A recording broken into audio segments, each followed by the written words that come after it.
उत्तर प्रदेश की मैनपुरी सीट से सांसद डिंपल यादव ने संसद में राष्ट्रपति के अभिभाषण पर प्रतिक्रिया देते हुए कहा कि सरकार को हिंडनबर्ग की रिपोर्ट में गौतम अडानी पर लगे आरोपों पर जवाब देना होगा। डिंपल यादव ने बेरोजगारी से लेकर तमाम अन्य मुद्दों पर भी अपनी बात रखी और कई बार सरकार को कटघरे में खड़ा किया। महामहिम राष्ट्रपति जी के अभिभाषण में मुझे बोलने का अवसर मिला है। मैं आदरणीय सभापति जी का धन्यवाद देती हूँ। जहाँ राष्ट्र की विविधता और अधिक उज्जवल होने की बात कही गई है, वहीं देश की एकता मजबूत और अटल होने की भी बात करी गई है। हम सभी सांसदगण इस बात को मानते हैं, इस बात से सहमत है। लेकिन लगभग एक दशक से जिस विश्वास के साथ देशवासियों ने 2 बार एक स्थिर सरकार चुनी है, जहां आत्मनिर्भर बनने की बात कही गई है, जहां भ्रष्टाचार मुक्त होने की बात कही गई है, जहां स्मार्ट सिटी की बात कही गई है, जहां कालाधन वापस लाने की बात कही गई है, वहीं आज हमारे समक्ष हिंडनबर्ग की भी रिपोर्ट आई है, जहां मैं समझती हूं कि सरकार प्रतिबद्ध है देश के प्रति कि उसे जवाब देना पड़ेगा कि हिंडनबर्ग की रिपोर्ट में क्या सच्चाई है। जहां हमारे किसानों ने 2014 में ये आस जागी थी हमारे किसानों की कि ये आप लोगों ने विश्वास दिलाया था कि उनकी आय 2022 तक दुगनी हो जाएगी। वह किसान आज भी ये आस लगाकर बैठा है कि उसे सब्सिडी में बढ़ोतरी मिलेगी, कि एमएसपी के सही रेट्स मिलेंगे, पैदावार के लिए मंडियां की व्यवस्था उनको दी जाएगी। एक समय ऐसा था जब किसान विश्वास के साथ आपकी तरफ देखता था। वही किसान आज निराशाजनक आंखों से आपकी तरफ देख रहा है।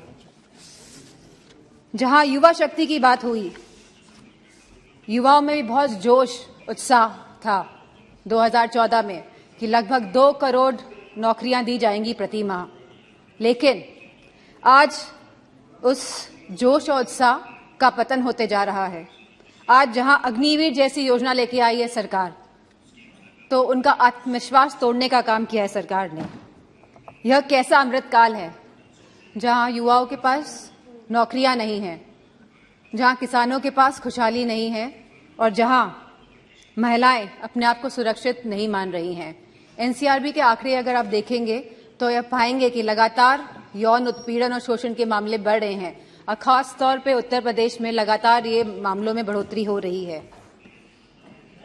जहां महिलाएं, जहां हमारी माताएं बहनें जो रसोई में काम करती है, वो लगातार महंगाई से लड़ रही हैं। जहां हमारे सिलेंडर के भाव बढ़ रहे हैं, जहां पेट्रोल डीजल के भाव बढ़ रहे हैं, जहां खाद्य पदार्थ के भाव भी बढ़ रहे हैं, दालों के भाव बढ़ रहे हैं, वहीं दूध के भाव भी बढ़ रहे हैं। आयुष्मान भारत योजना के तहत के अंतर्गत कार्ड तो बने हैं, लेकिन स्वास्थ्य सेवाएं उपलब्ध नहीं हो पा रही है। और जैसा कि दानिश सर ने कहा कि डॉक्टर नहीं है अस्पतालों में, और यूपी में गोरखपुर और रायबरेली में जहां एम्स हैं, वहां पे भी सहूलियतें नहीं मिल पा रही हैं क्योंकि डॉक्टर की सुविधा नहीं है, डॉक्टरों की कमी है। मेक इन इंडिया के अंतर्गत सरकार कई करोड़ों रुपए खर्च कर रही है जहां प्रचार में, वहीं उत्तर प्रदेश में एक भी बड़ा कारखाना नहीं लगा है। छोटे उद्योग की हालत हम सभी जानते हैं कि वह बंदी के कगार पर है। वहीं सरकार लगातार आयात को बढ़ावा देकर अपने कुछ पूंजीपति दोस्तों को, अपने कुछ पूंजीपति मित्रों को आगे बढ़ाने का काम कर रही है। जीएसटी के नाम पर जहां बड़े बड़े उद्योगपतियों पे ईडी, सीबीआई और पॉलिटिशियंस पे भी छापे मारे जा रहे हैं, वहीं जीएसटी के नाम पे छोटे व्यापारियों को भी तंग किया जा रहा है। वहां पे भी लगातार छापेमारी की जा रही है।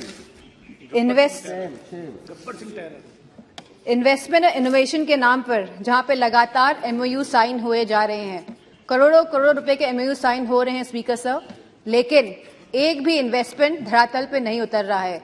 जो सरकार यह दर्शा रही है कि हम स्वर्ण काल में जा रहे हैं, जो सरकार यह दर्शा रही है कि देश आगे बढ़ रहा है, तो मेरा मानना है जहां रोजगार नहीं है, और हम कभी गरीबी नहीं हटा सकते जब तक हम लोग रोजगार अपने युवाओं को नहीं दे पाएंगे। महामहिम राष्ट्रपति जी ने कहा कि सबका विकास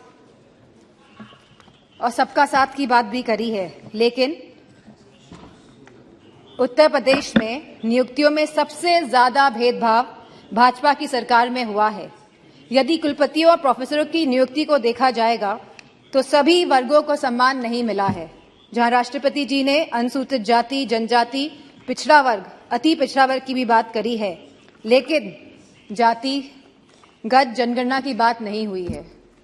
अगर हमें सही मायनों में अनुसूचित जनजाति, अनुसूचित जाति, पिछड़ा वर्ग, अति पिछड़ा वर्ग लोगों को सम्मान देना है, उनको हक और सम्मान देना है, तो हमें जातिगत जनगणना पर भी बात करनी चाहिए। इसी के साथ जहां कहा गया था कि नमामि गंगे, जहां गंगा की सफाई की बात करी गई थी, गंगा में क्रूज चलाने की कभी बात नहीं करी गई थी। जहां गंगा की सफाई की बात करी गई थी, आज भी गंगा का पानी शुद्ध नहीं हो पाया है, क्योंकि जब काली नदी और यमुना का गंदा पानी गंगा में जाएगा, जब तक ये नदियां शुद्ध नहीं होंगी तब तक गंगा का पानी भी साफ नहीं हो सकता है। तो मेरा मानना है कि सरकार संवेदनशील नहीं है इन मामलों को लेके, और जहां सरकार कोविड की बात करती है, अपनी पीठ थपथपाती है लगातार, वहीं पे हम सभी जानते हैं कि कोविड में क्या स्थिति हुई थी भारत की।